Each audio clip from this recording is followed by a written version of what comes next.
Bonjour, je vais vous faire une vidéo pour survoler le faux christianisme. Le faux christianisme, j'aimerais en parler pour montrer tous les aspects que ça a globalement et en fait montrer que c'est une corruption du vrai christianisme à cause du monde, à cause du diable, des païens, de toutes sortes de fausses choses, pour nous donner un faux christianisme. Et c'est quelque chose de répandu et presque d'inévitable, parce que le diable égare le monde entier, parce que les puissants sont à la recherche de la gloire du monde, voyez, et imposent leur point de vue. Donc c'est obligatoire quelque part.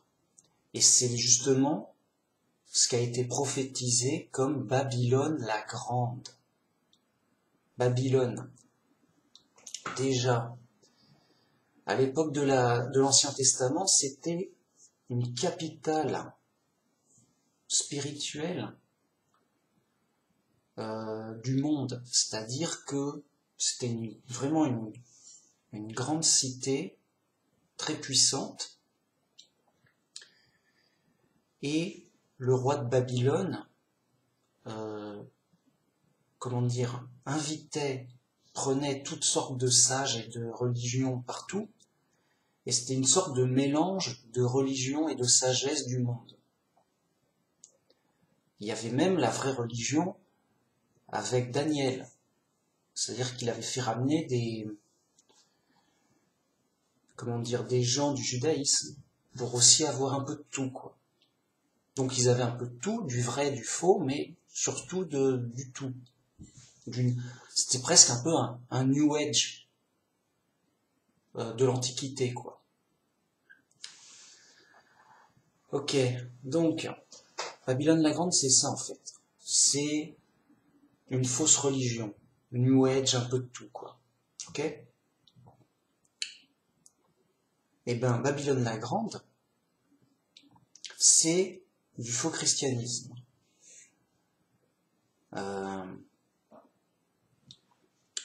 Et donc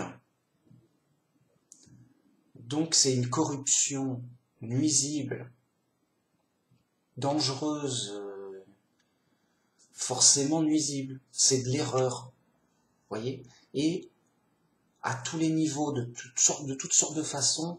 Et j'aimerais faire une vidéo globale pour montrer toutes les facettes de la corruption. Et justement pour inciter aux gens à être prudents. Alors, le faux christianisme, c'est nuisible à deux niveaux. Et pour la pratique, et pour la foi. Alors pour la pratique, il y a évidemment plein de cas de dérive, plus ou moins graves, qui fait que le faux chrétien agit mal, fait du mal à son prochain. Alors, l'exemple le plus évident, le plus monstrueux, le plus clair, c'est l'Inquisition de Babylone la Grande. C'est simple. Pour avoir tout le pouvoir, un pouvoir religieux au maximum, tous ceux qui contestaient les doctrines officielles de l'Église officielle de l'Empire romain, et bien en fait ils étaient condamnés à mort, c'est tout, sur la place publique. Ils étaient vus comme les pires des criminels. Parce que selon eux, voilà, ils égarent les gens et ils leur font perdre la vie éternelle. Donc c'est le pire des crimes. Voyez ? Donc on a le droit de les torturer, de les tuer, de les massacrer. C'est pour le bien. Voilà, vraiment.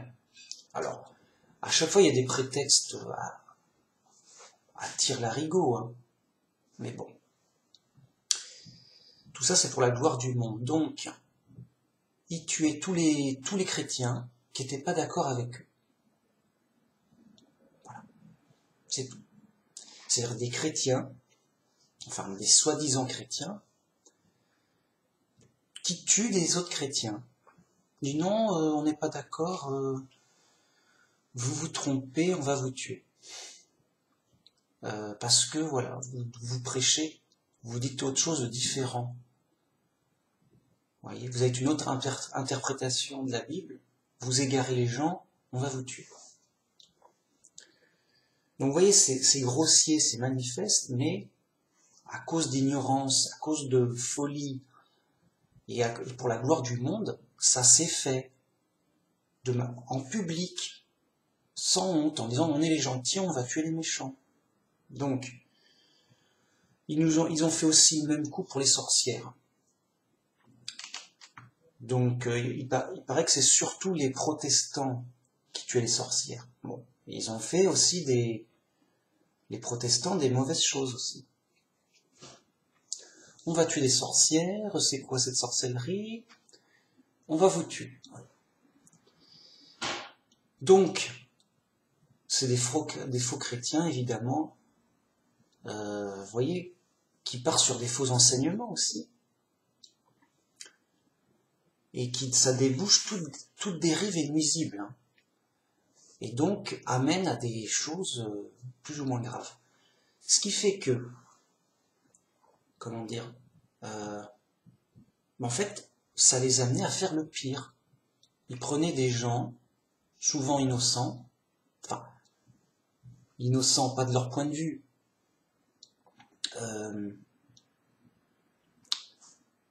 mais bon, des gens innocents du point de vue de Dieu, au moins. Enfin, je veux dire, c'est un autre chrétien, il a une autre interprétation. C'est sa liberté. Je veux dire, bon, enfin, innocent vis-à-vis de l'évangile. Voilà. Donc, ils prennent un innocent, un chrétien innocent vis-à-vis de l'évangile, voilà. Il est libre de croire comme il comprend les choses, quoi. Et on va dire, tu es un hérétique, car tu dis et tu crois différemment que la très sainte mère l'Église officielle, voilà. Donc ils vont d'abord le torturer pour le faire avouer, et pour qu'il se repente. Avoue que tu es hérétique et que tu as fait ça. Oui, j'avoue, arrêtez de frapper. Bon. Ensuite, avoue que tu as faux et que le diable t'a inspiré et que tu as fait un pacte avec le diable, enfin que tu as faux et que tu rejettes ce que tu as dit. Et là, ça fait de la peine parce que le vrai chrétien qui est sincère, il dit non, mais non, je crois pas du tout, je vais pas vous mentir en disant je crois que ce que j'ai dit est faux. Non, j'y crois vraiment, j'en suis convaincu. Bon, torturez-le, ça va peut-être l'aider à changer d'avis. Alors, le gars, à un moment, il a trop mal. Il va dire, bon, puisque vous voulez vraiment que je mente, je vais vous mentir à vous. Enfin, je vais vous mentir, vous voulez que je mente à tout prix. Mais ce sera de votre faute. Vous me forcez à mentir. Vous voyez? C'est-à-dire que le mec, quand bien même il dirait, non, je renie ma foi, je renie ce que tu veux, ce sera même pas de sa faute. Il a été manipulé, il a été forcé.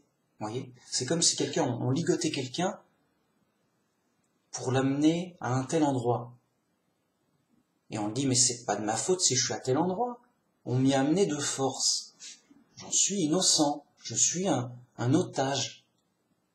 Une victime.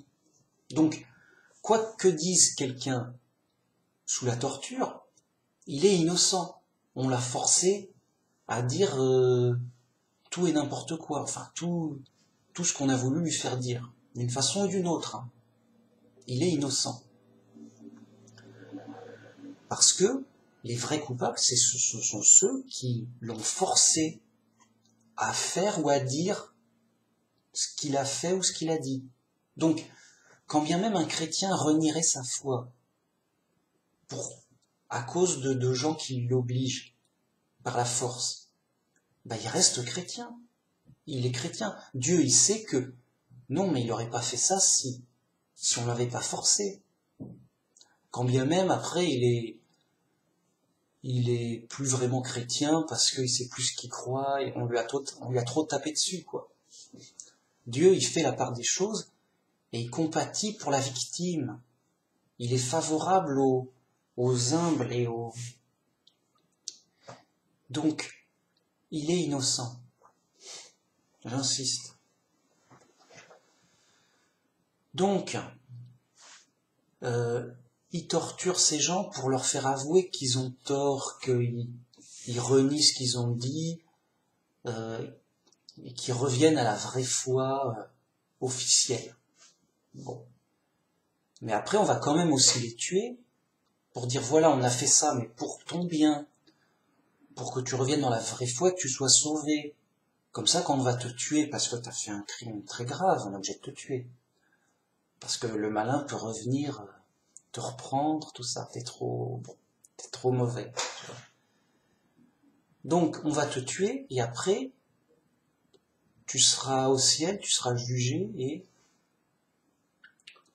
Oh, et ma foi, voilà, vu que tu as avoué, tu seras pardonné.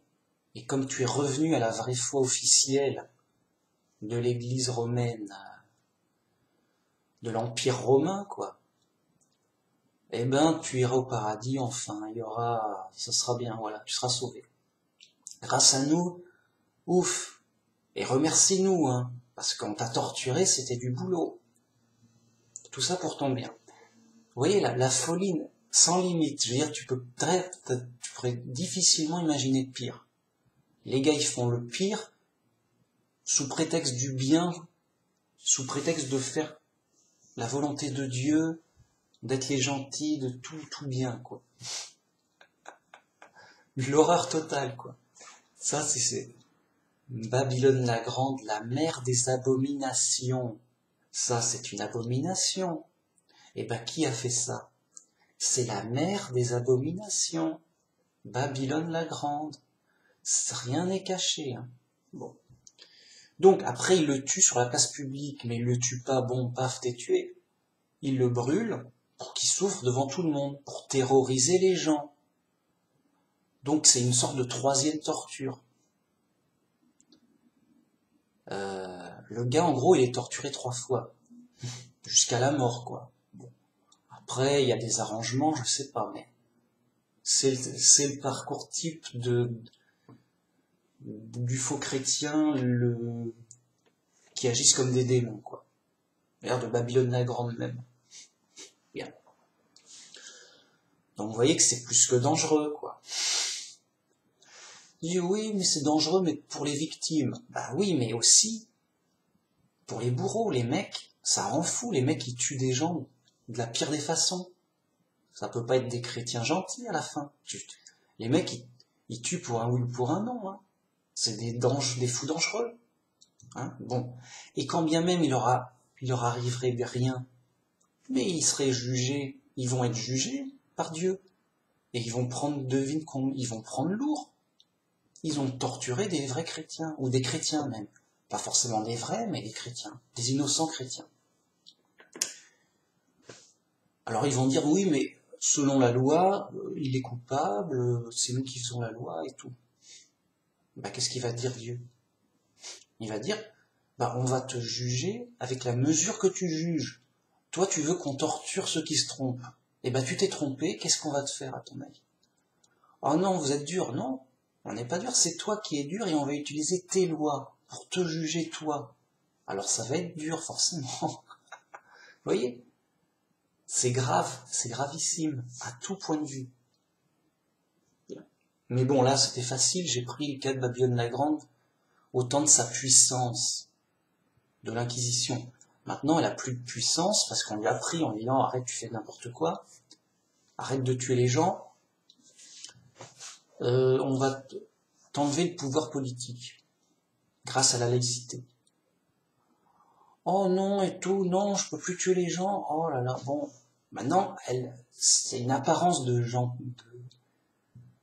comment dire, l'Église catholique n'a pas l'air nuisible, hein, mais parce qu'on allait menotter, parce qu'on lui a retiré le pouvoir. Voilà. Enfin, elle n'a pas l'air nuisible, bon. Bref, on va pas... Je vais faire un tableau d'ensemble, de toute façon. C'est ça le but. Ensuite, il y a plein d'autres dérives. Alors, les sorcières, machin, qui est une sorcière? Déjà, les sorcières, est-ce que ça existe vraiment? Alors que des gens, on va essayer de faire de la sorcellerie. C'est-à-dire, on va essayer de faire des trucs bizarres, des rituels bizarres païens, machin, pour essayer de faire une sorte de sorcellerie. Est-ce que ça marche? Est-ce que ça marche pas? Moi, j'ai envie de dire, ça marche pas, c'est n'importe quoi. Bon. Mais bon, donc, vous voyez, on est dans des accusations bizarres, quoi. Du coup, toutes les sorcières, entre guillemets, et les sorciers, éventuellement, pourquoi il y aurait que des femmes sorcières, déjà? Et les hommes, ils peuvent pas être sorcières, bizarre, déjà. Ils peuvent pas faire de sorcellerie. Déjà, on voit que c'est bizarre. Bon, admettons, on voit l'arnaque, déjà. Voilà, on voit que c'est des prétextes tyranniques pour contre des pseudo-païens ou des pseudo-hérétiques. Ou des gens même peut-être bien chrétiens, mais suspects, louches, que sais-je. Bon. Et donc, ils ont été tués méchamment, quoi. Ah, ça va pas. Et pareil, c'est des faux prétextes pour des mauvaises actions. Vous allez me dire, oui, mais on est bien loin de tout ça, évidemment que c'est abominable, c'est dangereux. Oui, mais la majorité des chrétiens viennent de là. Ce sont les héritiers de ces gens, de ces criminels, des loups. Alors, vous pensez bien que, point de vue dérive, il y a ce qu'il faut. Hein. Alors, qu'est-ce qu'il y a d'autre comme dérive? Là, je vais juste parler de la pratique. Après, je vais parler de la foi, parce que les deux vont de pair. Et tu penses bien que les fous, ils ont complètement corrompu les choses en pratique et en théorie. Ils sont pas arrêtés à juste... obligatoirement, ils peuvent pas tuer les gens en se disant, vous voyez, la Bible, c'est interdit, hein, et je vais faire ce qui est interdit. Non, ils vont déformer la Bible pour dire, voilà, le Christ veut que je tue les méchants, hein. Donc moi, je suis la Bible, je suis un bon chrétien, je tue tous ceux qui s'opposent à moi. Hein, mais pour Dieu, hein, pas pour moi, non. Oh non, bon, c'est du boulot. Moi, je fais ça, je fais des efforts, je me sacrifie pour votre bien, pour le bien des gens. Hein, ça ne fait pas plaisir de tuer tous ceux qui me résistent. Ça fait du boulot. Voilà des faux prétextes de fous. Ils tuent tout le monde, ils font le contraire de la Bible. Donc ils sont obligés de déformer la Bible pour justifier leurs crimes. Hein, ça va de soi quand même. Ok. Donc, oui, un autre cas. J'ai vu, et je mettrai le lien, qu'aux États-Unis, il y a beaucoup de communautés dans beaucoup d'États, assez fanatiquement religieuses, c'est-à-dire des faux chrétiens, mais furax, genre fanatiques, mais de la mauvaise façon, enfin, des faux chrétiens. Et en fait, pour eux, c'est interdit d'aller voir un médecin et d'utiliser la médecine. Ils veulent tout guérir par la prière. Et donc, il y a beaucoup de malades et de morts parce qu'ils ne sont pas soignés, les mecs. Et ils refusent d'être soignés. Bon. Et à la rigueur, c'est leur liberté. Moi, je veux pas être soigné. J'y crois pas, je sais pas quoi. Bon, le gars, il veut mourir. Bon, je sais pas quoi. Bon. Mais les enfants, aussi, ils y passent. Et voilà, tu peux pas imposer ton choix de croyance aux autres. Or là, c'est imposer quelque chose à ses enfants, à savoir de pas se soigner. Or, c'est un mauvais traitement sur les enfants. C'est comme des enfants battus. Voyez. Donc, vraiment, ça pose problème, et il y a vraiment des enfants qui sont morts par refus de soins clair et logique. Et ils prennent prétexte un passage de Jacques 5.14 qui dit « Quelqu'un est-il malade parmi vous ? Appelez les anciens de l'Église afin que les anciens prient pour lui en loignant d'huile au nom du Seigneur. La prière de la foi sauvera le malade, et le Seigneur le relèvera. Et s'il a commis des péchés, il lui sera pardonné. » Bien. Donc là, il y a Jacques qui conseille, si quelqu'un est malade, de prier pour lui et d'appeler les anciens à prier pour lui, en loignant d'une huile au nom de Jésus, afin que la prière le sauve. Et il n'y a pas de problème, dans le sens où c'était pour les premiers chrétiens qui avaient le Saint-Esprit et qui pouvaient faire des miracles. Donc, s'il y avait un miracle, il était guéri, sauvé, il n'y avait pas de problème. Mais même ce verset, ça n'exclut pas de se soigner, de se reposer, voilà. Vous voyez ? Il ne nous dit pas un nouveau commandement, surtout, ne vous soignez pas, surtout, n'allez pas voir de docteur ou de médecine. N'utilisez que la prière. Voilà. Il nous l'aurait dit, ok. Je dis, voilà, Jacques a dit, le chrétien fait, ou doit faire. Voilà. Mais c'est pas le cas. Et d'autant plus que c'était un cas, ça se passait comme ça, au début de l'Église. Comme l'a dit Jésus, ceux qui croiront en moi pourront guérir les malades. Parler les langues. Parler toutes les langues. S'ils avalent du poison, ils ne vont pas mourir. Voyez ? Mais ça, c'était valable pour les premiers chrétiens, grâce au Saint-Esprit qui était sur eux, pour leur mission du début.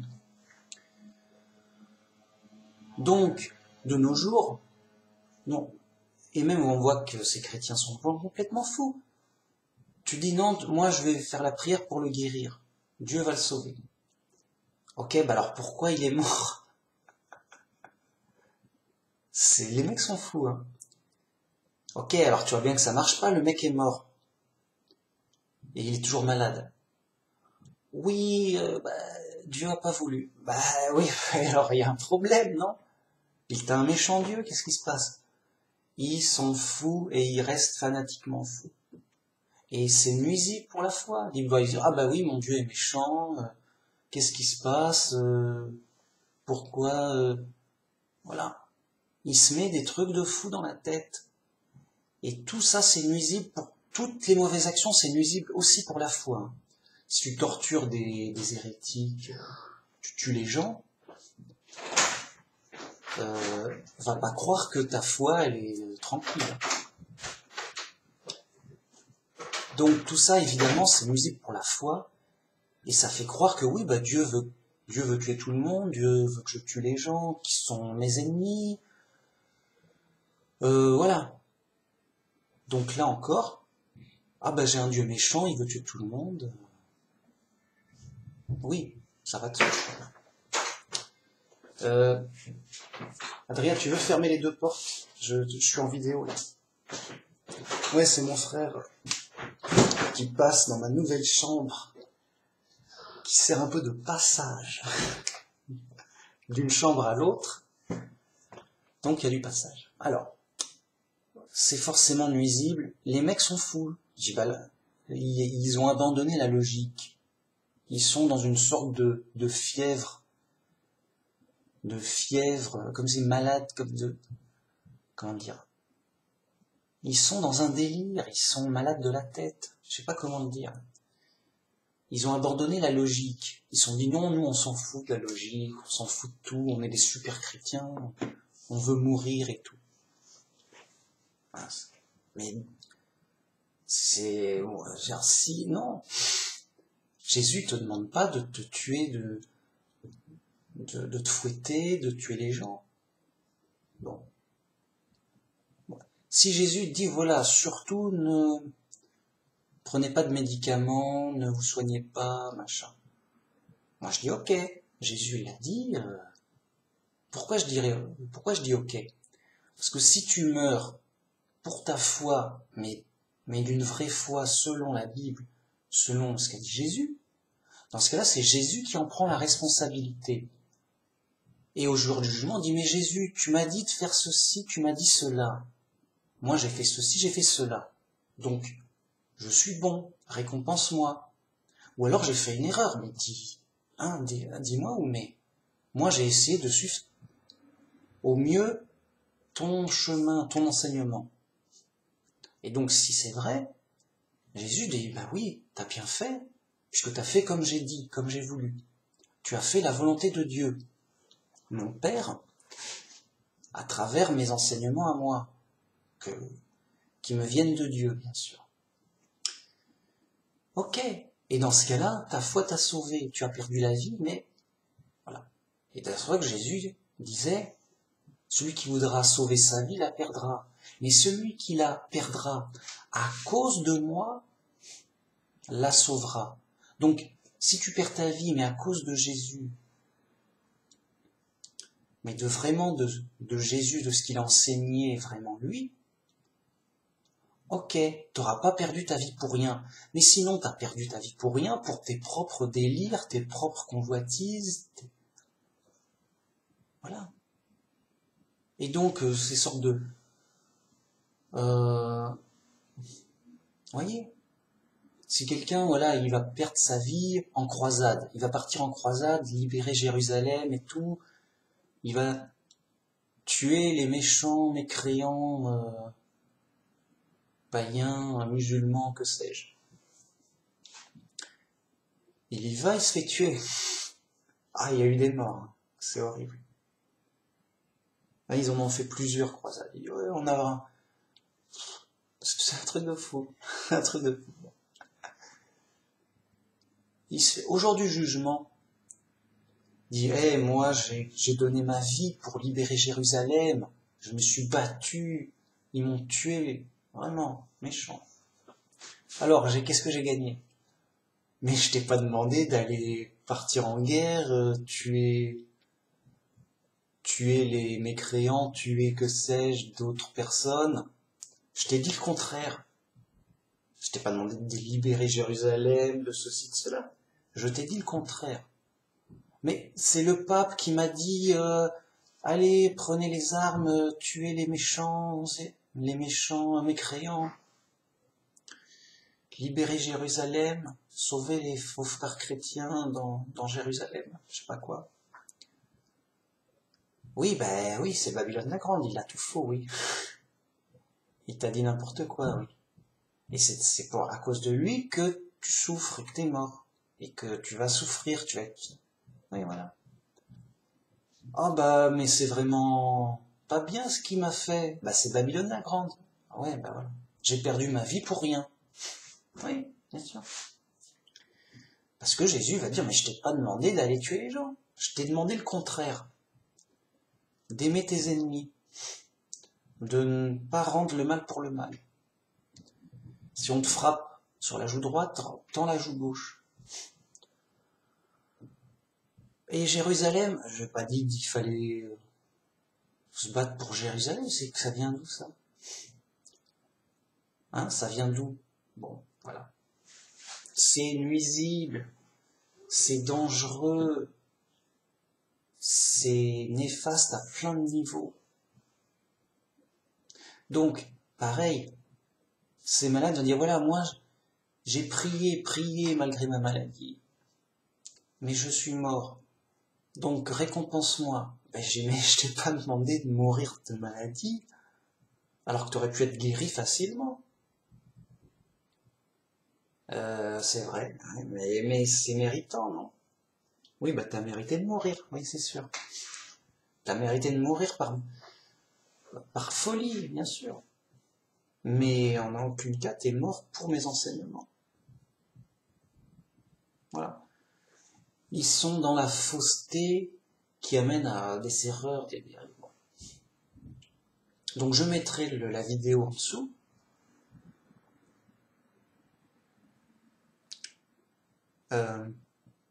Sachant qu'évidemment, ce conseil est valable. Si on est malade, déjà c'est valable pour tout problème. T'as un problème, Dieu, ça va pas pour un miracle, genre, oh, fais-moi apparaître par miracle. Hein. Si un miracle, tant mieux, mais apparemment, quand même, ça arrive pas tous les jours. C'est-à-dire, sinon, pourquoi j'ai pas de miracle? Y a un problème, on est en conflit, tu me reproches quelque chose? Voilà. Après, il se dit, alors Dieu, il est en colère contre moi, j'ai pas de miracle. Vous voyez, comme ça, c'est néfaste comme dérive. Non.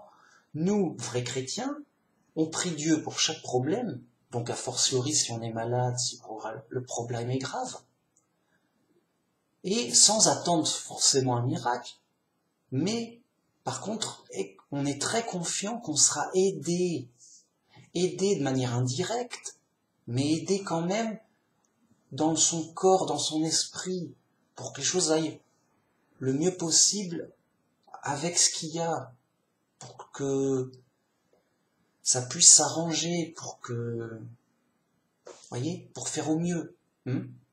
Et surtout pour garder le moral, pour garder le moral et le courage dans l'épreuve. Voyez? Parce que, voilà, le gars est malade, dur. Donc, pour être aidé, pour être guidé, pour être réconforté, voilà. Bien sûr, il faut prier, sachant que notre foi nous sauvera totalement et à coup sûr, mais à la fin, à la résurrection des morts, après le jugement, là oui, on sera plus malade, là je te le garantis. Là, il n'y aura plus de maladies qui tiennent. Et on sera bien sauvé. Mais là, en attendant, on est séparé de Dieu, c'est de manière indirecte qu'il nous aide, et à nous de faire au mieux dans l'épreuve. C'est la vérité.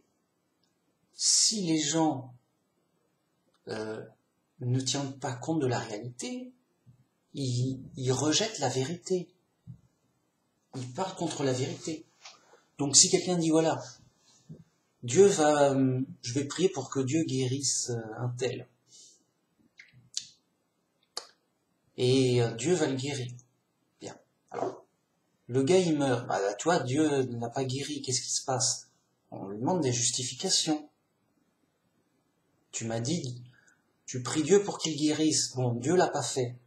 Qu'est-ce qui se passe? Vous êtes fâché? Il s'est trompé, il est pas assez puissant, il est coupable, qu'est-ce qui se passe? Quoi? J'ai pas compris, j'ai pas entendu. Le gars, il est hors de la logique et de la vérité, donc il s'en fout. Mais c'est nuisible. On va dire, alors t'es un Dieu méchant. Il est pas content avec toi, il te rejette, qu'est-ce qui se passe? Voilà. Vous voyez, la logique fait qu'il va devenir il va parler contre son Dieu. Vous voyez? Tu vois, Dieu, il t'aide pas. Dieu, il fait rien. Dieu, il te rejette. Vous voyez? C'est nuisible à plein de niveaux. Sinon, il y a des faux chrétiens qui font de la politique. Ah, c'est catastrophique. Donc, on va appeler ça des chrétiens nationalistes, patriotiques, nationalistes, on va dire. Ouais. Donc là encore, je vais mettre une vidéo d'un faux chrétien. Vous allez voir, il n'y a pas de doute. Ah, le gars, on voit bien que il est à côté. Il fait pas du christianisme, il fait de la politique. Déjà. Et donc, c'est nuisible à plein de niveaux. Le mec, il te dit clairement, faut tuer les gens, quoi. Enfin, faut pas tuer les gens. Non, il ne dit pas ça. Il dit, il faut tuer tes ennemis. C'est des ennemis, il faut les tuer. Et c'est Jésus qui le dit. Il dit, je suis pas le... Et donc, il prend une citation qui est mal comprise, où il dit, je suis pas venu pour apporter la paix, mais pour apporter l'épée.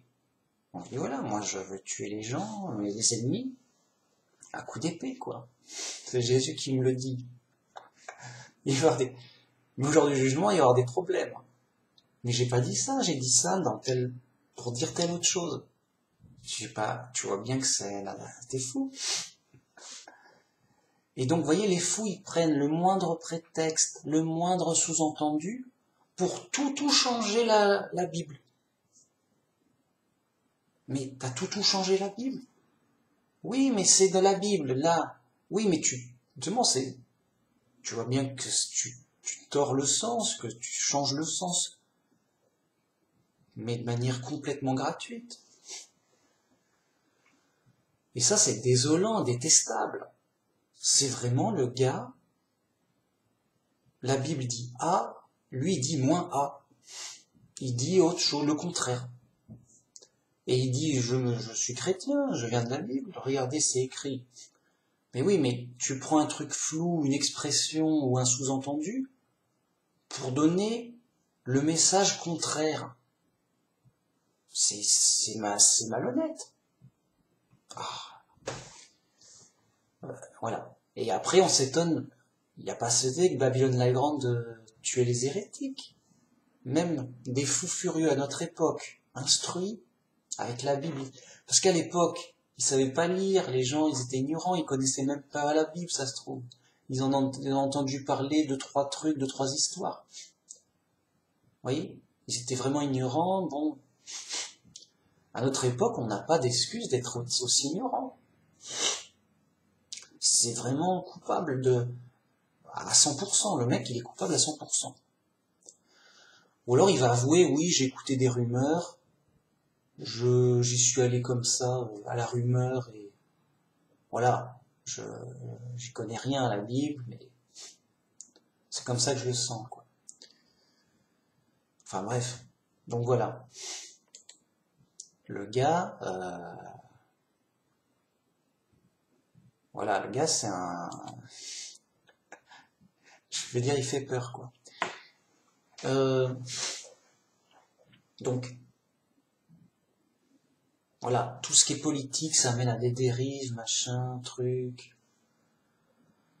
Et là, encore une fois, c'est les églises du monde, le faux christianisme. Et donc, ça conduit à des dérives de pratiques. Le gars, il est prêt à taper des gens. Ah, il annonce la couleur. Hein, le gars, il est clair. Moi, je veux taper mon ennemi. Hein, bien sûr, lui, il est gentil. Il va pas taper tout le monde, enfin, les gens, les innocents, non. Lui, c'est le gentil qui va taper les méchants.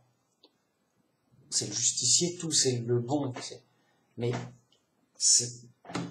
Jésus dit de faire le contraire. Jésus dit de pas se défendre, de pas attaquer. C'est pas chrétien. Bref, voilà. Donc, après, voilà. C'est les excuses à toutes les dérives. Qu'est-ce qu'il y a d'autre comme pratique? Ouais, il y a par exemple la masturbation. Beaucoup de chrétiens puritains vont dire non, c'est interdit de se masturber. Donc rien, quoi. Donc comment ça, rien? Donc, tu as un sexe, mais t'as aucune activité sexuelle, ni de près ni de loin, pas même en pensée. T'es juste un robot. T'es un robot, puis c'est tout. Alors, peut-être que ça marche, moi je sais pas, je ne comprends pas. Peut-être qu'ils y arrivent, je sais même pas si les moines, ils y arrivent, mais pourquoi pas? C'est des pros. Bon. Seulement, ils s'infligent une épreuve très difficile qui peut amener à plein de dérives, mais d'eux-mêmes. c'est pas interdit par la Bible. De même que c'est pas interdit de se marier, et ben des prêtres et des moines s'interdisent de se marier. Voilà, c'est interdit pour les prêtres catholiques de se marier. Ok, mais vous faites ça de vous-même. C'est pas la Bible. C'est pas interdit de se marier. Bien. Et pareil pour la masturbation, c'est pas marqué que c'est interdit, sinon il aurait bien fallu le marquer et bien le préciser. Parce que c'est vraiment, ça va pas de soi. Hein. Dieu nous a fait un sexe, on a naturellement une activité sexuelle, mais correcte, seule. Vous voyez? Ou avec quelqu'un, mais marié, dans le mariage. Vous voyez? Dans un cadre normal, pudique, précis.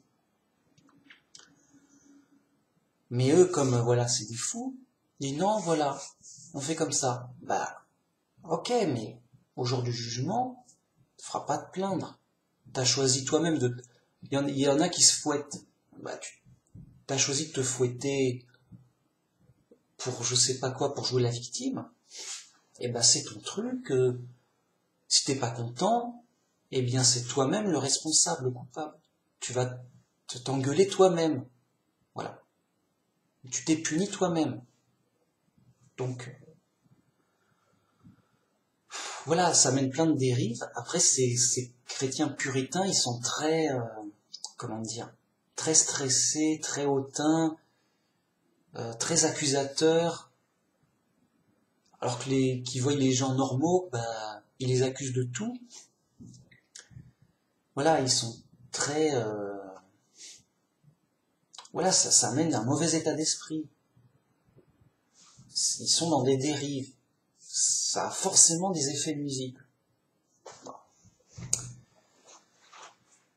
Bon, il doit y avoir sûrement d'autres mauvaises pratiques, voyez.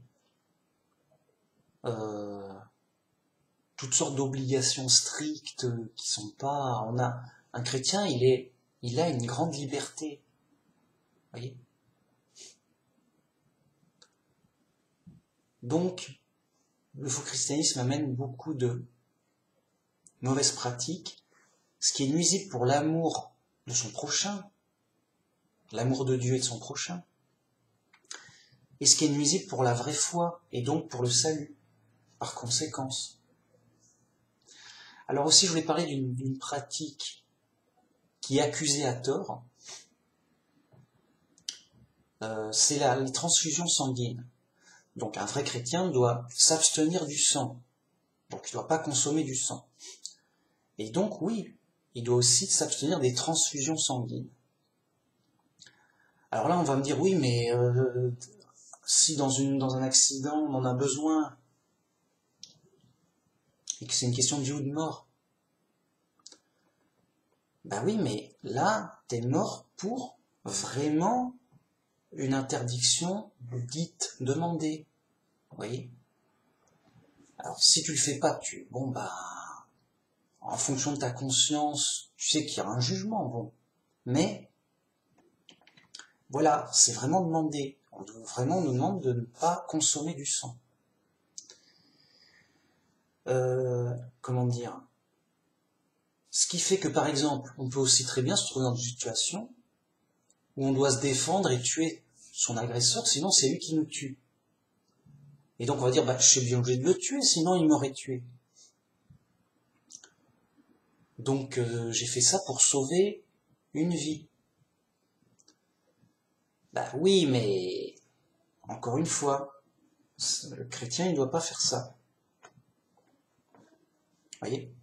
Donc le chrétien ne doit pas faire ça, et même si ça lui coûte la vie, ça lui sauve la vie dans le sens où c'est pour les enseignements de Jésus et des apôtres, c'est vraiment pour la Bible qu'il a fait ça, mais conformément à la Bible. Il n'y a pas de oui, peut-être que il a voulu dire tout autre chose. Vous voyez? Donc, là, c'est valable. Et, et si ça paraît nuisible, bah voilà, ben il est mort. D'accord, mais conforme à la Bible, c'est Dieu qui va le dédommager. Voyez? Et donc, ben, voilà quoi. Ça, c'est vraiment une confiance en Dieu.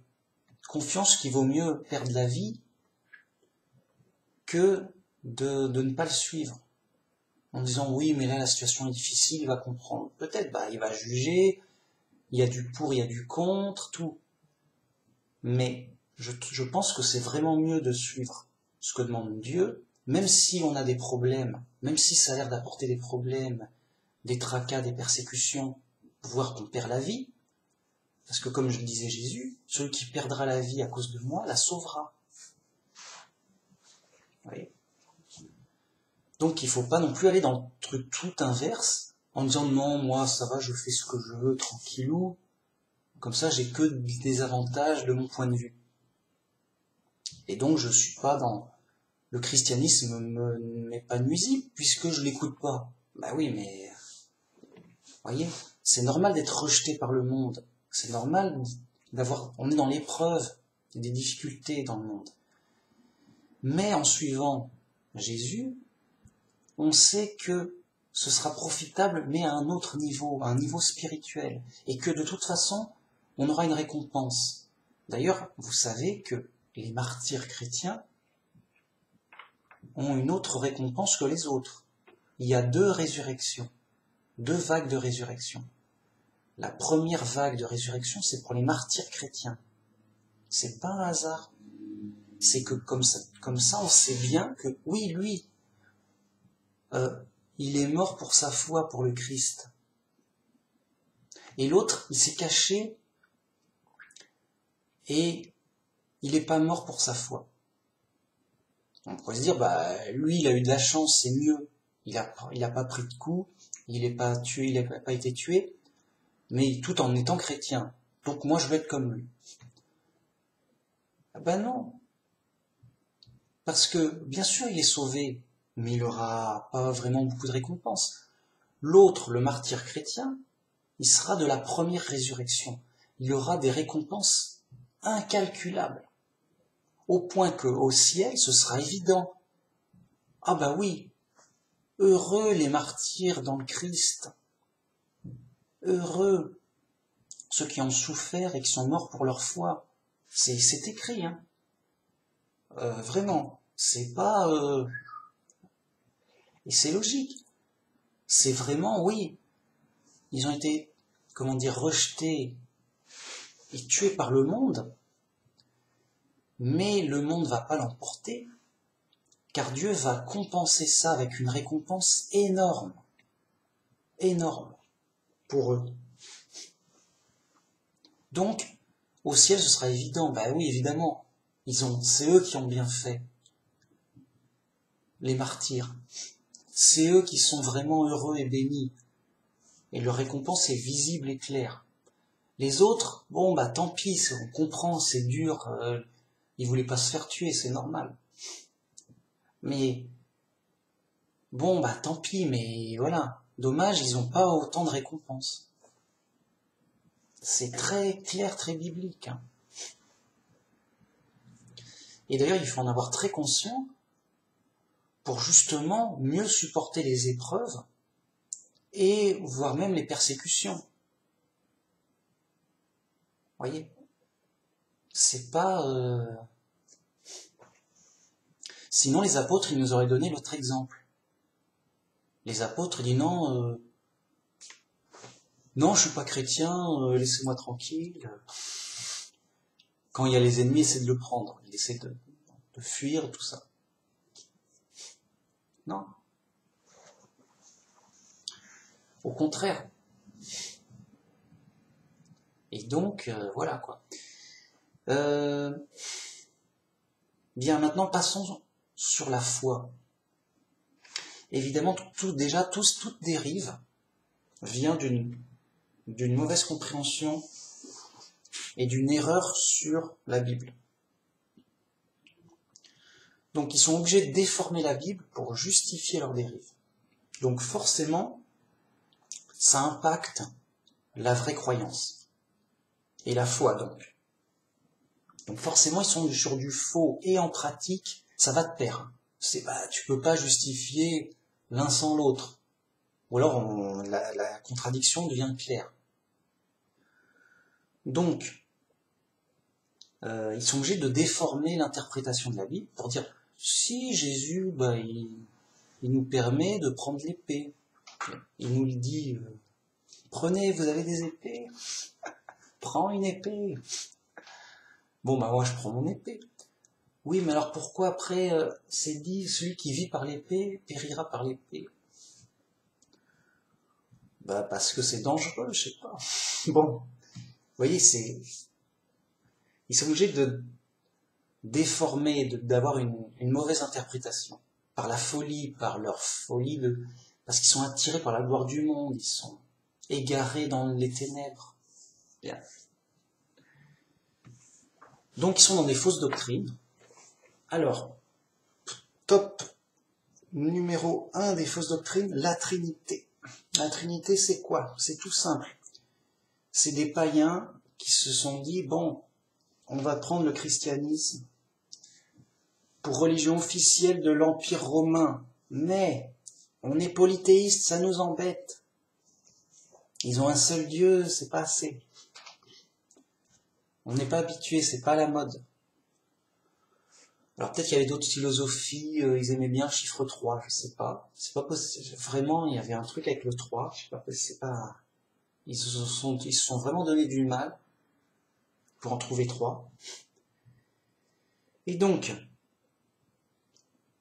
comment on va faire? On n'est pas d'accord, ça se dispute et tout. Bon, on va tout unifier, on va imposer une doctrine officielle à tout le monde par la force.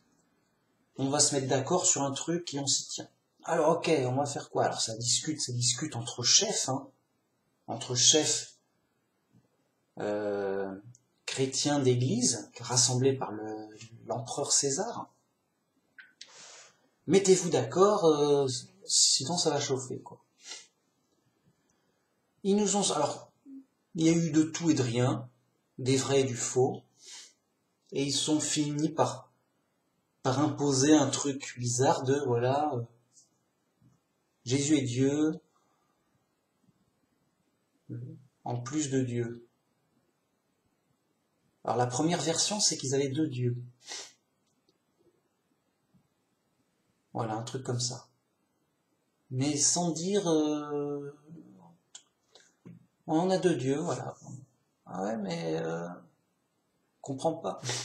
Donc ils avaient besoin de plusieurs conciles pour fignoler tout ça. Ils disent non, finalement on a 3 dieux, mais ils sont qu'un seul Dieu, comme ça on retombe sur nos pattes partout. Bien. Donc ils ont beaucoup travaillé, discuté pour fabriquer une grosse hérésie philosophique pour essayer de retomber sur leurs pattes sur à peu près tout. Donc les polythéistes sont contents, ils ont plusieurs dieux. Les monothéistes ils sont contents, ils ont un seul Dieu.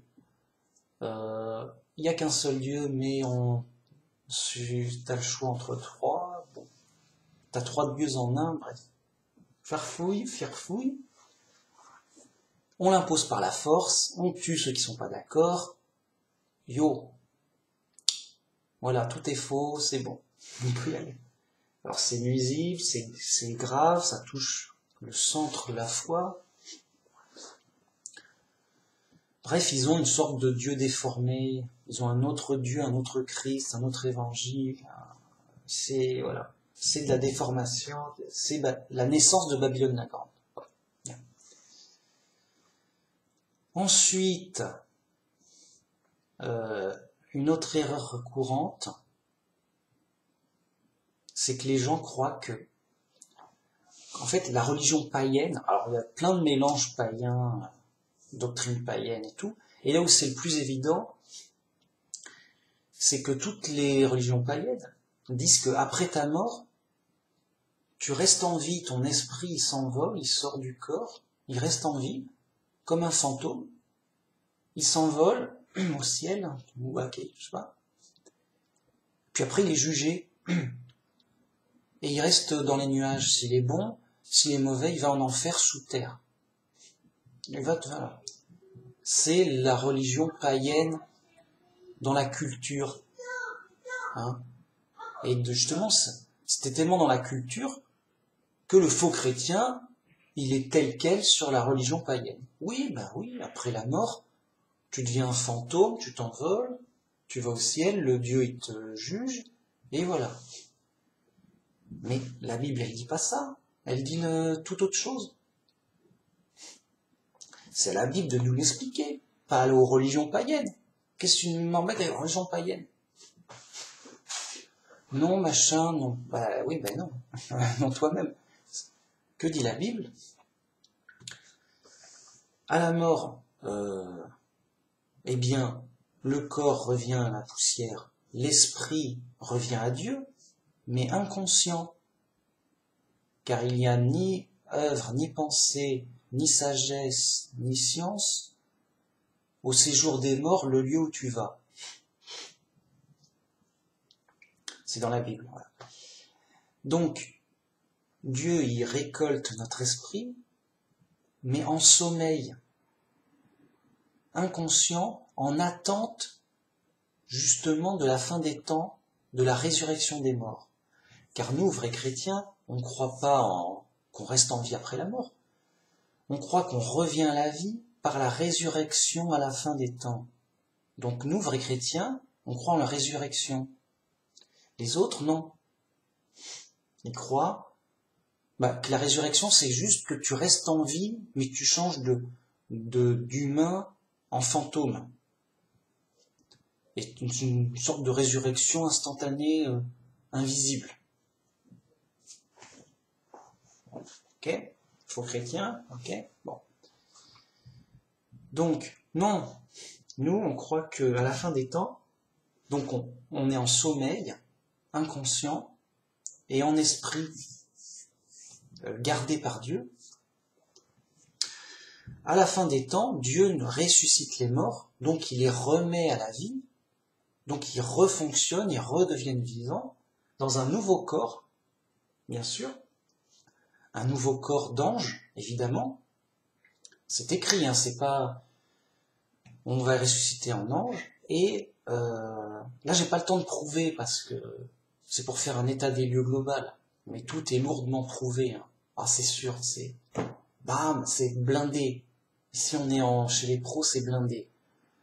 Si vous n'êtes pas d'accord, inquiétez-vous, mais je peux rien faire de plus pour vous. Faut voir d'autres vidéos, je les ai prouvées, machin. Bon. Ça fait de la peine, mais les faux chrétiens n'y rejetteront quoi qu'il arrive. Non, on a toujours cru ça. Depuis que les païens sont païens, on a toujours cru ça. Bah oui, mais c'est païen. Bon. Alors, j'en étais où? Oui, à la résurrection des morts, Dieu nous ressuscite vraiment, avec un corps d'ange. Là, on revient à la vie. Ok? Et là, on est jugé. Mais à la fin des temps. Bien. Vous voyez que c'est très différent. Et donc, ça amène plein de dérives. Après, ils consultent des médiums pour parler aux morts. Oui, alors, ça va bien là-haut? Ouais, c'est top, je suis au paradis, yo. Ah ouais, ils font ce qui est interdit par la Bible. Mais en croyant être bien chrétien, bah si, c'est chrétien, parce que, voilà, ça prouve que Dieu existe, il y a des morts, ils existent, ils survivent bien, ouais, machin. Comme il y a des témoignages de gens qui meurent, qui reviennent à la vie à l'hôpital, et qui t'expliquent, oui, je me rappelle de tout, j'étais dans un tunnel blanc, je monte et tout, mais en haut on m'a dit, oui, non, reviens en bas, c'est pas l'heure. Oh, bah je reviens et tout. Oui, ça prouve que les athées ont tort et tout, oui, c'est super chrétien. Et non, c'est super païen. C'est des trucs faussés de démons, c'est interdit par la Bible. Ah, c'est horrible. Les médiums, ceux qui consultent les morts, tout ça. Et après, t'as des chrétiens dans le spiritisme, qui suivent la doctrine spirit, qui est juste des médiums qui t'expliquent la Bible, des médiums qui font ce qui est interdit par Dieu, mais qui disent, oui, on est super chrétiens, on va t'expliquer la Bible, nananer, on est les chrétiens du spiritisme. Ah ouais, vous êtes les chrétiens qui font ce que la Bible est interdite, ce que la Bible interdit.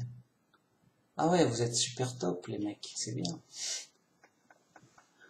Ah, c'est horrible. C'est un peu comme un chrétien qui dit, moi je fais de la sorcellerie. Ah ouais, vous êtes les chrétiens sorciers. Mais c'est pas interdit par la Bible, ça? Ouais, non, mais plus maintenant, faut être moderne, tu sais. Voilà. Les chrétiens magiciens, les chrétiens sorciers, quoi.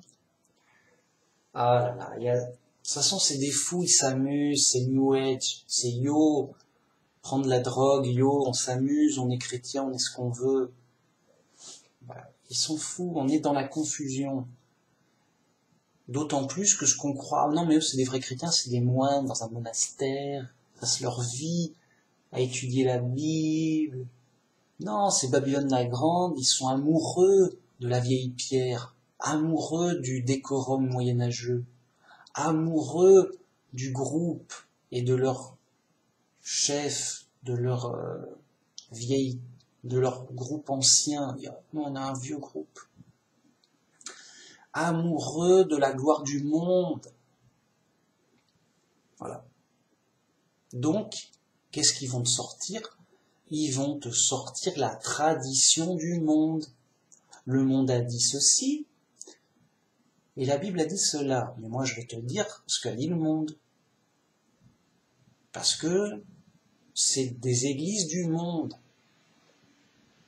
Donc moi, je dis, revenez à la Bible simple. Déjà, c'est plus simple. Et puis, c'est plus direct sur la source. Voilà. La source qu'on a. Tu l'as, Adrien? Je fais une vidéo. Ah. Voilà, ça c'est ma nouvelle chambre. Oui, alors, je poursuis. Donc, vous voyez comme quoi dans les croyances, il y a plein de faussetés, de modes, de traditions, de rumeurs, de cultures, donc, et de croyances païennes qui viennent, les gens... Ça fait des groupes, ces groupes, ils cherchent la gloire du monde. Donc à être grand, connu, ouais, on passe à la télé, ouais. Alors que le monde, il rejette. On est censé être rejeté par le monde. Donc si t'es connu dans le monde, c'est inquiétant, il y a un problème. Donc, le monde rejette les vrais chrétiens. Donc c'est normal que le vrai chrétien, le vrai christianisme ne soit pas connu, pas très visible. Voilà. C'est normal. Et donc, voilà. Ce qui fait que on est forcément dans la confusion, la corruption, et que tout chrétien doit chercher le chemin étroit pour bien revenir lui-même au vrai message de la bonne nouvelle, pour bien revenir lui-même vers la Bible simple. Et là, enfin, il est sur le chemin étroit. Et après, une fois qu'il est bien solide là-dedans, il fait clairement la différence entre le vrai christianisme et faux christianisme, entre les vraies doctrines et les hérésies du monde. Il dit voilà, ça vient de la Bible, ça vient du monde, des rumeurs, de la culture, des traditions. On ne sait pas d'où ça vient, même. Enfin, on sait d'où ça vient, du monde, en termes de philosophie, culture, religion païenne, tout ça égaré par le diable. Voilà d'où ça vient. Bon. Pas besoin d'être précis, c'est lui qui a inventé ceci. De toute façon, généralement, c'est une invention de groupe. Il y a eu un concile, on va inventer une nouvelle doctrine. Enfin, une doctrine officielle, quoi. Parce que la Bible, voilà. Personne n'est d'accord. Vous voyez? Et donc, justement, dans le christianisme, personne n'est d'accord. Pourtant, la Bible est simple, tout le monde devrait être d'accord, dit bah oui, voilà. Et pourquoi personne n'est d'accord? Parce que tout le monde est dans la confusion, tout le monde est dans le délire, la folie. Et donc, chacun y va de son propre mélange.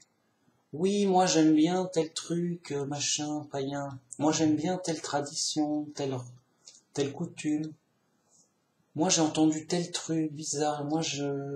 Et chacun fait son mélange et son christianisme bizarre du monde, de son point de vue. Donc personne n'est d'accord avec personne. Donc, en devenant un vrai chrétien, moi par exemple, je suis d'accord avec tous les vrais chrétiens. Parce que c'est simple. Je suis d'accord avec la Bible, mais simple. Vous voyez? Donc, voilà. Vous voyez, j'ai pas inventé un truc. J'ai pas inventé un truc bizarre en disant, tiens, j'espère que quelqu'un sera d'accord avec mon invention. Voilà. Enfin, bref, tout ça pour dire qu'il y a de la corruption à tous les niveaux, que ça se répercute dans la vie, dans les actions, dans la pratique, que ça engage la foi. Beaucoup de gens perdent la foi à cause de ça. Ils disent non, mais c'est compliqué, machin. Dans l'islam, ça a l'air plus simple. Bam, ils changent de religion pour devenir musulmans, par exemple. Ou non, moi je vais faire un truc libre. Je vais être libre à mon truc, je vais faire du New Age. Ou non, moi je vais revenir au judaïsme. Ou moi, telle religion. Ou moi, déiste philosophique. Ou moi, athée parce qu'il y en a marre. Vous voyez? Toutes sortes de dérives catastrophiques qui font que les gens, c'est nuisible sur la foi. Alors que le vrai christianisme, ça renforce la foi. Juste, moi, c'est blindé, c'est fini, les mecs. Ah, moi, je peux pas. Non, mais c'est trop blindé, c'est trop solide. Quand t'es dans le vrai christianisme, c'est conforme à tout. C'est conforme à la Bible, à la logique, à la réalité, à la vie, à ce qu'on voit, à tout. C'est conforme. Et donc, forcément, c'est solide. Tu ne vas pas changer. Au contraire, tu vois la folie des autres. Tu n'as pas envie d'être comme les autres. Mais ils sont fous, les autres. Seuls les chrétiens, les vrais chrétiens, sont pas fous. Sont intelligents et raisonnables. Donc ça se renforce. Solide sur la vérité. C'est solide. La logique, tout. Solide. Donc, tout ce qui est dérive, ça fragilise la foi et c'est le chemin large et spacieux de la perdition. Pourquoi? Parce que c'est des brouillards. C'est du brouillard et ça divague, ça zigzague. Puis à un moment, on ne sait pas où on est et on peut sortir du chemin. Et en plus, ça amène à faire des mauvaises actions. Ces mauvaises actions entraînent des mauvaises influences, des mauvaises façons de penser. Et ça nous sépare de Dieu aussi. C'est nuisible, ça nous fait dériver ailleurs. Et au final, des risques de perdre son salut en perdant la foi. Vraiment, c'est très dangereux. Parce que nous, on sait qu'on est sauvé par notre foi. Mais si à un moment on y croit à moitié, ouais, moi je suis chrétien, j'ai la foi, mais j'y crois à moitié. Ah ouais, c'est inquiétant, tu vas être à moitié sauvé. Ça n'a pas de sens, hein. C'est très dangereux, il faut pas jouer avec ça.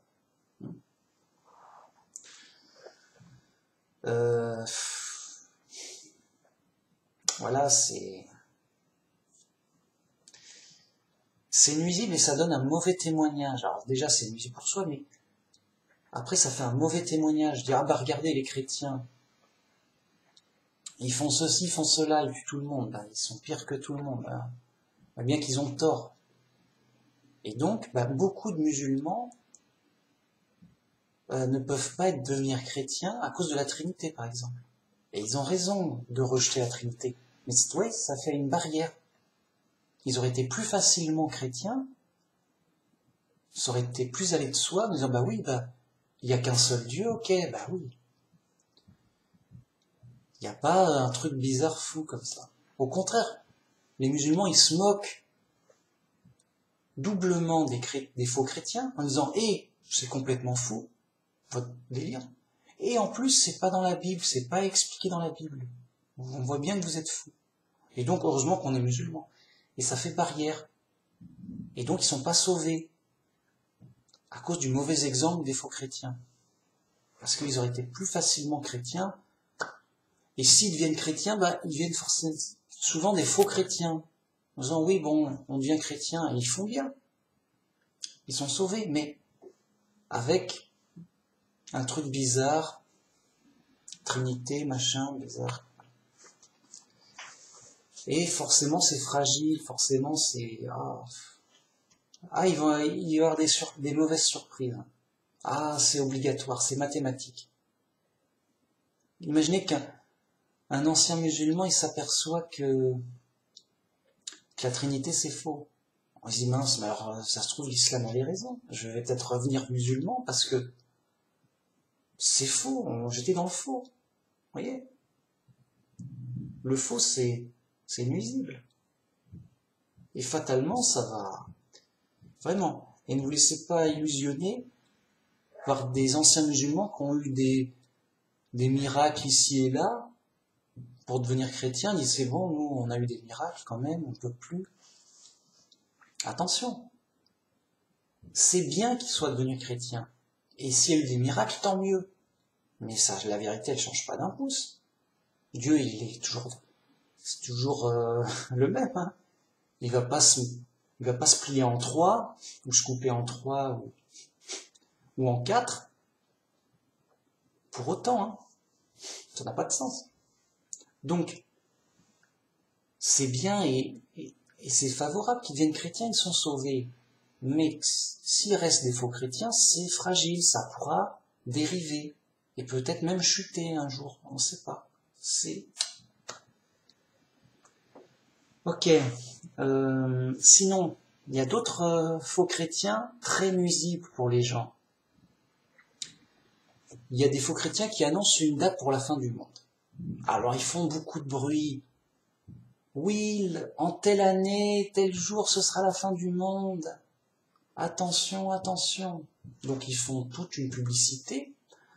Il y a beaucoup de fous égarés, de faux chrétiens qui les croient et qui les suivent et qui amplifient ces fausses données, ces fausses informations et qui font croire aux gens que oui, ben, c'est ça le christianisme, c'est ça les chrétiens, la fin du monde c'est pour telle année. Après, fatalement, l'année passe, c'est faux. Et on se moque d'eux, mais aussi du christianisme. Vous voyez comme ces chrétiens sont fous et fanatiques, comme ils sont faux, comme ils disent n'importe quoi, et rien n'y fait. Ils ont beau voir leur erreur, ils en inventent d'autres ensuite. Vous voyez, ça fait une mauvaise rumeur. Un chrétien, il va, comment dire, c'est Paul qui dit, nous on a, ou je sais plus c'est Paul ou Pierre, on n'a aucune force contre la vérité. On n'a aucune force contre la vérité. Mais on est puissant pour la vérité. Donc, un vrai chrétien, il doit forcément aller dans le sens de la vérité. Vous voyez, donc forcément, le faux, c'est nuisible. Et donc, tout le monde dit, ben voilà, les chrétiens, c'est juste des fous, qui se disent du faux, de tout faux, bref. Et forcément, le faux christianisme amène des déceptions, des gens qui, on m'a roulé sur la farine, je croyais vraiment que c'était la fin du monde en telle année. Non, maintenant, ça suffit, hein. J'ai beaucoup perdu, j'ai vendu plein de trucs. Ça suffit, maintenant je veux plus me tromper, donc je ne veux plus être chrétien. Je crois encore en Dieu, mais à ma façon, pour pas me tromper. Donc, juste je crois qu'il y a un Dieu, c'est tout. Donc une sorte de croyant philosophique, croyant déiste, mais c'est tout. Le christianisme, c'est très suspect. J'en suis très méfiant parce que il y a eu trop d'erreurs. Berk le christianisme. Vous voyez, comme ces faux chrétiens, et le monde entier dans la confusion, dans l'égarement, c'est l'épreuve de la foi. C'est normal. Vous voyez ? Et voilà. Et donc, nous, vrais chrétiens, on alerte. Attention, tout le monde est dans la confusion, c'est normal. Babylone la Grande est grande, c'est normal. Cherchez la vérité, elle est cachée. Pas qu'elle soit cachée, il faut que j'aille sur une montagne, faire tout un truc avec des maîtres chinois, machin, truc, non. Elle est cachée dans le sens où elle est simplement écrite dans la Bible simple. Et que les gens ne sont pas simples, ils sont fous. Voilà en quoi elle est cachée. Elle est cachée en ce qu'elle est simple et elle n'est pas cachée. Et tout le monde cherche des trucs compliqués, cachés, farfelus. Voilà en quoi elle est cachée, la vérité. Elle est cachée dans le sens où elle est clairement dite, simplement, sans être cachée. Et les gens disent non, ça peut pas être la vérité. La vérité doit forcément être bizarre, compliquée, cachée dans une montagne, avec des maîtres chinois qu'il faut combattre au kung-fu. Sinon, ils te laissent pas rentrer. Vous voyez, les gens sont fous. C'est pas une exagération. Moi aussi, j'étais un faux chrétien dans le brouillard. Ouais, je suis chrétien, mais j'étais spiritiste. Dans le spiritisme. Je croyais vraiment, c'était vraiment à la mode. Ouais, après ta mort, tu sors de ton corps, ton esprit va au ciel et tout, j'y crois, il y a eu le film, il y a des témoignages, il y a des médiums qui parlent aux morts, ils te l'ont dit, machin. J'étais tout content. Tout content parce que ça avait l'air sérieux, tout le monde en parlait, tout le monde en parlait. Quand même pas, mais comment dire, ça me semblait très convaincant. Je croyais vraiment. Le problème, c'est que c'est pas dans la Bible. Donc c'est déjà contradictoire. C'est un peu, tu es un chrétien non chrétien. Ah bon ? Je suis un chrétien non chrétien. Ou un chrétien païen. C'est bizarre, c'est contradictoire. Ou un chrétien athée. Il y a aussi ça. Il n'y a pas de problème. Oui, pour la théorie de l'évolution. C'est une théorie athée. Hein. Donc les chrétiens, ils mélangent les deux. Oui, c'est pas le hasard, c'est Dieu. Dieu nous a fait évoluer, machin. Mélange les deux. Mélange d'athéisme et de Bible. C'est contradictoire. La Bible, elle dit pas ça, elle dit autre chose. Donc tu peux pas te dire chrétien de la Bible et avoir des doctrines qui disent autre chose, qui sont pas dans la Bible, qui sont même contraires. Mais par ignorance et folie, je ne m'en apercevais pas. Et donc, pépère, je continue mon chemin dans le brouillard. Donc, j'étais un chrétien qui croyait en l'évolution, qui croyait dans la vie après la mort, comme les païens, qui aimait les médiums, et qui voyait une preuve de vie après la mort et tout. Bon. Et puis qui vivait dans les choses du monde, dans l'influence du monde. Qui était trinitaire. Donc de l'influence de Babylone la Grande. Qui était dans Babylone la Grande tout court, hein. J'étais baptisé chez les catholiques, tout ça. Bon. Voilà, le chrétien du monde, le faux chrétien perdu de base, juste nourri aux rumeurs du monde. Fou, j'étais fou. Et avec le temps, la recherche de la vérité, l'influence de Dieu, des bonnes rencontres de chrétiens moins fous. Les témoins de Jéhovah, ils sont plus sérieux que les autres. C'est la moins mauvaise des églises du monde. Donc ils ont des mérites. Ça fait un peu le ménage. À la longue, bam! Je suis tombé sur la pleine vérité. Progressivement, j'ai dit, mais non, mais c'est clair, c'est simple. J'ai fait le tri de manière propre. Maintenant, c'est clair, c'est trié, c'est rangé. Je suis dans du vrai christianisme. Clair, simple. Et je pense vraiment pas faire d'erreur, ou alors très minime. Pas tout savoir tout d'un coup, mais l'essentiel est clair et simple, est vrai, solide. Et donc, je suis plus fou, Dieu m'a guéri de ma folie. Eux, les fous, je les vois tous les jours. Oui, bah ça c'est fou. Et moi non, moi c'est comme ça, c'est conforme à la Bible. Vous, non. Donc c'est fou. Vos preuves sont fausses, c'est pas valable, c'est vraiment. Et donc c'est un chemin. En général, ça prend du temps, beaucoup de temps. Mais progressivement, ça s'améliore, le brouillard est moins épais, il y a plus de lumière, on y voit plus clair. Les choses deviennent de plus en plus évidentes. Il y a moins de contradictions. Ça va de soi. En fait, c'est de plus en plus simple après, c'est simple. C'est que du simple. On fait que du simple après. Si c'est pas simple, oh non, c'est pas simple, j'en veux pas. Oui, mais peut-être plus tard alors. Mais moi, un vrai chrétien, il ne fait que du simple. Vous voyez, c'est simple, il fait que du simple. Quand c'est compliqué, c'est qu'il y a forcément quelque chose de mal compris, ou que c'est pas le bon moment, ou il y a un truc qui cloche. C'est compliqué, bon, on verra plus tard.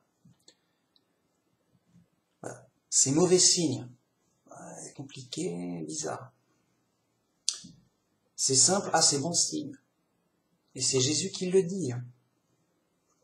Il dit que Dieu a révélé les choses aux petits. Heureux les pauvres en esprit, car le royaume de Dieu est à eux, pas aux autres. Les autres, non, sortez.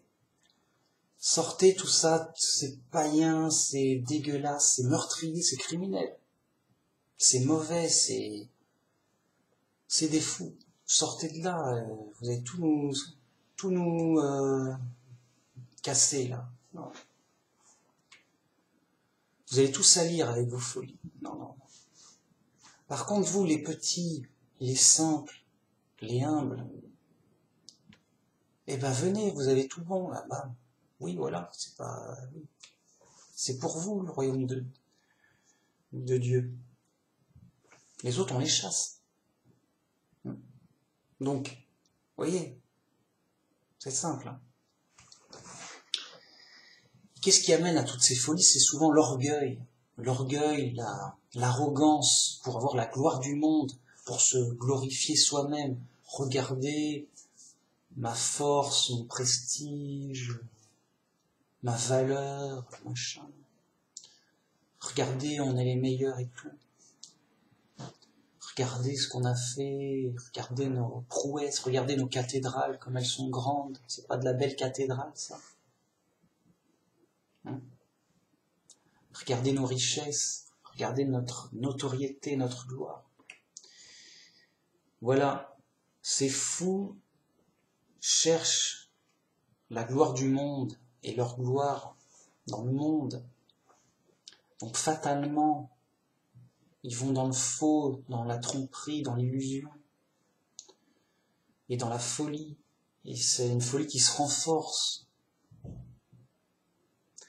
Au contraire, le chemin de petit, humble, on est faible. Ça guérit de la folie. C'est favorable. Donc voilà, c'est un panorama de la corruption du christianisme pour dire faites attention à toutes les influences, à toutes ces choses. Et là, c'était vite fait pour les plus grosses. Mais pour plein de choses, pour des détails, il y a des mauvaises influences. Qu'est-ce que ça vient? Est-ce que c'est vrai? Que dit la Bible? Moi, qu'est-ce que tu veux que je me trompe? Je vous dis juste une chose, revenez à la Bible, simple. Revenez à la Bible, vous assurez vous-même, que dit la Bible? Est-ce qu'elle dit le tout et son contraire? Est-ce qu'elle nous dit quelque chose, quoi? Qu'est-ce qu'elle dit? Qu'est-ce qu'elle dit de solide? Qu'est-ce qu'elle dit de clair? Qu'est-ce qu'elle dit de simple que je peux bien comprendre? Qu'est-ce que j'ai bien compris d'ailleurs de la Bible? C'est tout. Donc vous pouvez pas vous tromper, je veux dire, vous suivez la Bible, et puis c'est entre vous et Dieu, quoi. Par l'intermédiaire de Jésus, grâce à la Bible. Vous voyez? Le chemin simple, on ne peut pas se tromper. Tu as la Bible. Tu as donc l'enseignement de Jésus. Tu as les explications des apôtres. C'est simple. Où est le problème? Tu ne peux pas te tromper. Tu lis, tu réfléchis, tu essaies de voir, de pratiquer, de voir comment tu peux faire. Tu pries. Tu as ta relation avec Dieu. Dieu, il t'inspire. Voilà. Tu es sur le bon chemin. Dieu, il te forme, il t'instruit, il te guide. Tu peux pas te tromper. Et donc, si tu fais des erreurs, à la longue, Dieu, il va t'influencer pour te les montrer. Pour que tu sentes qu'il y a une gêne, tu sens qu'il y a un truc qui cloche, une contradiction. Et donc, pour t'amener à réfléchir et à éclaircir les choses, et à débroussailler. Et donc à te rendre compte toi-même de ton erreur. À la longue, par l'expérience, par l'étude de la Bible, par l'inspiration. Voyez, Dieu, il nous inspire par notre relation avec Dieu. Moi, Manu Max, je suis là juste pour donner mon témoignage.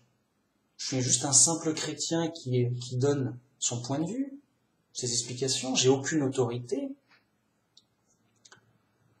Et donc, je suis pas votre chef, je suis même pas un enseignant d'une église. Juste un simple chrétien, voilà, qui vous donne des idées de réflexion, des éléments de preuve, de versets, de réflexion, des idées. À vous de voir librement, quoi. Et Dieu, il vous attire vers le Christ, et le Christ est un chemin pour vous former pour la vie, la vérité. Et fatalement, si vous cherchez le chemin étroit, fatalement, vous aurez de plus en plus la pleine vérité. De toute façon, la pleine vérité, on l'aura au jour du jugement. Il y aura un jugement, justement. On sera avec Dieu, donc il y aura, les choses vont s'éclaircir, les choses seront claires, dévoilées. Oui, alors voilà, Babylone la Grande, c'est évident, c'est pas compliqué. Oh, je le savais pas, j'étais dans mon truc. Oui, c'est évident, sur Terre on est égaré, on ne voit pas tout. Mais une fois ressuscité en ange avec Dieu, les choses vont être tout va être dévoilé, rien ne sera laissé secret, quoi. Et tout sera évident, clair. Mais pour l'instant, on est dans l'épreuve de la foi. Pour l'instant, on verra là, qu'est-ce que toi tu fais, qu'est-ce que tu crois, quelles sont tes convictions. C'est là-dessus, tu seras jugé sur ce que tu fais et sur ta foi. Mais là, Et c'est ça l'épreuve. Car là, tu peux agir et croire librement. Donc si tu es athée, ok. T'es librement, ta conviction libre, c'est d'être athée. Bon, ben, t'es déjà jugé, selon la Bible.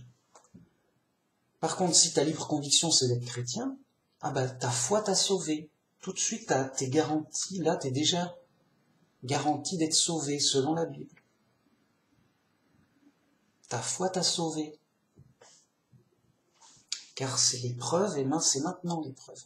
Et on va être jugé selon ce qui s'est passé dans l'épreuve. L'épreuve est faite pour ça. Vous voyez, l'épreuve est faite pour savoir qu'est-ce que ça vaut vraiment dans l'épreuve. Voilà, vraiment.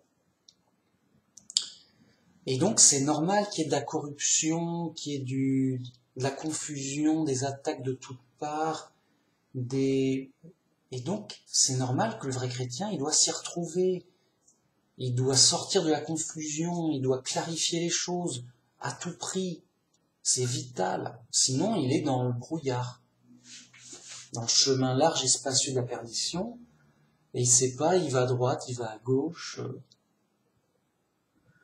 voilà, il sait pas où il va, c'est l'épreuve. Donc il y a plein de difficultés, il y a plein de problèmes, il y a plein d'idées bizarres, il y a plein de fous, il y a plein de fausses doctrines, d'hérésies, de toutes parts, tout le temps. Bienvenue dans l'épreuve. Le monde est égaré par le diable. Le monde entier est égaré par le diable. Voilà, donc forcément.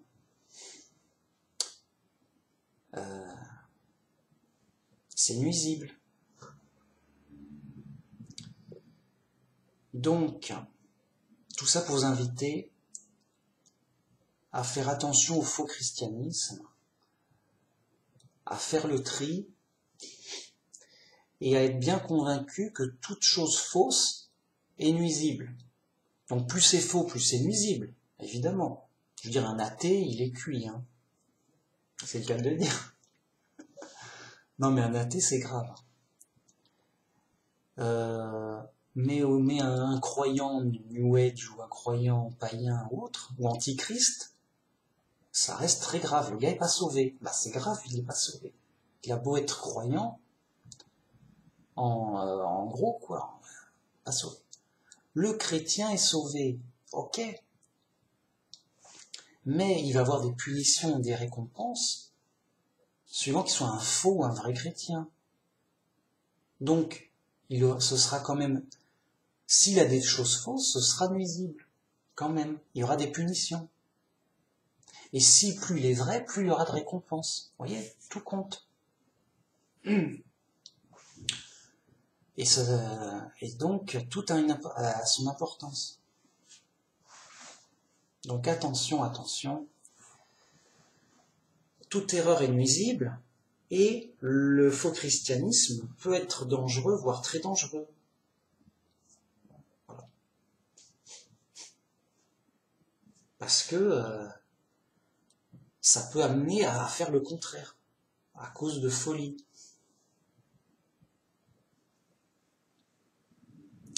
Des choses très regrettables, hein. Faut pas... Je veux dire, c'est grave. Hein. Et aussi, donc, ayez pleinement confiance que Dieu, à la fin, il jugera parfaitement. C'est son boulot, hein. C'est Dieu quand même.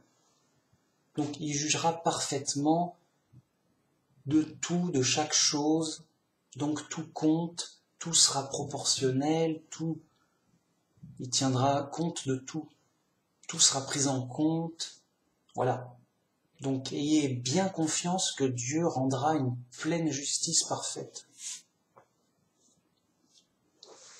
Et que donc, voilà, tout compte, hein, donc on ne fait pas pour rien, et chaque erreur compte, a son importance, et chaque vérité compte, et a sa bénédiction, sa récompense.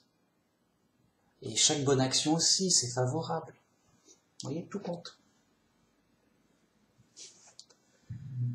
Voilà. Mais en tout cas, un vrai chrétien doit être bien conscient que dans le christianisme du monde, c'est la pleine confusion, le plein brouillard. Okay, ça, c'est évident. Si le gars, il sait pas ça, ça n'a pas, c'est juste fou. Il y a tellement de choses contradictoires dans le christianisme, d'églises en tout genre qui sont d'accord sur rien. On voit bien que c'est la foire fouille. Donc pourquoi aller dans telle église plutôt que telle autre? Il y a même, c'est même christianisme où il y a le plus d'églises différentes. Et, bon, ça prouve bien qu'il y a débat, ça prouve bien ils peuvent pas tous avoir raison. Ça n'a pas de sens. Donc qui a raison, qui a tort? Tu vois, ça oblige à l'interrogation. Ça oblige à, comment dire, à la vérification. Ça oblige à la prudence. Sinon, le mec est fou. Le mec, il dit oui, non, moi, il y a des chrétiens à côté de chez moi, là, ils ont l'air sympas. C'est bon, je suis chrétien, de là, bon, qu'importe. Ah ouais, mais chrétien, voilà. Chrétien, ça veut presque plus rien dire. C'est-à-dire, si quelqu'un me dit qu'il est chrétien, bon, je suppose qu'il croit dans la Bible, mais sinon, j'ai aucune idée de sa croyance. Enfin, dans les détails, je veux dire. Ouais, t'es chrétien, c'est-à-dire, il y a tellement de chrétiens en tout genre que, vous voyez? Alors qu'un vrai chrétien, c'est un chemin étroit. Un vrai chrétien, bim, bim, bim, bim, bim. Il doit aligner des doctrines de base. Donc un vrai chrétien, obligatoirement, il est unitarien. Bah oui, sinon c'est pas un vrai chrétien. Unitarien, donc il a un seul Dieu, le Père. Et Jésus, c'est son Fils, le Fils de Dieu. C'est tout. Et pas un faux unitarien comme certains fous qui disent que Jésus est le Père. Grosse confusion, gros délire. Bah non. Voilà. Donc, un vrai chrétien, il a des doctrines simples, claires, obligatoires. Bim, bim, bim, bim, bim. Regardez sur ma chaîne, à la page principale. Voyez. Et à chaque fois, il y a sur toutes les pages principales, il y a un menu pour dire voilà, accueil, vidéo, playlist, chaîne et à propos. Si vous cliquez sur à propos, j'ai marqué la confession de foi de l'Église de la Bible simple. Et je donne des points de base importants, quoi. Donc j'ai mis, il faut être unitarien, la Trinité est fausse. Bam, en mode direct. Il faut croire que seuls les chrétiens auront la vie éternelle. Bam, voilà, des vérités de base directes, quoi. Seuls les chrétiens auront la vie éternelle. Seuls les chrétiens sont sauvés. Il n'y a pas de... C'est sûr. Ok, voilà. Donc, c'était une vidéo. Donc, je sais pas si vous avez remarqué, le son est peut-être un peu plus fort que d'habitude. J'ai essayé de trouver des options pour augmenter le son. Je sais pas. J'espère que ça va se remarquer. Enfin, bon, c'est mieux. Donc, voilà.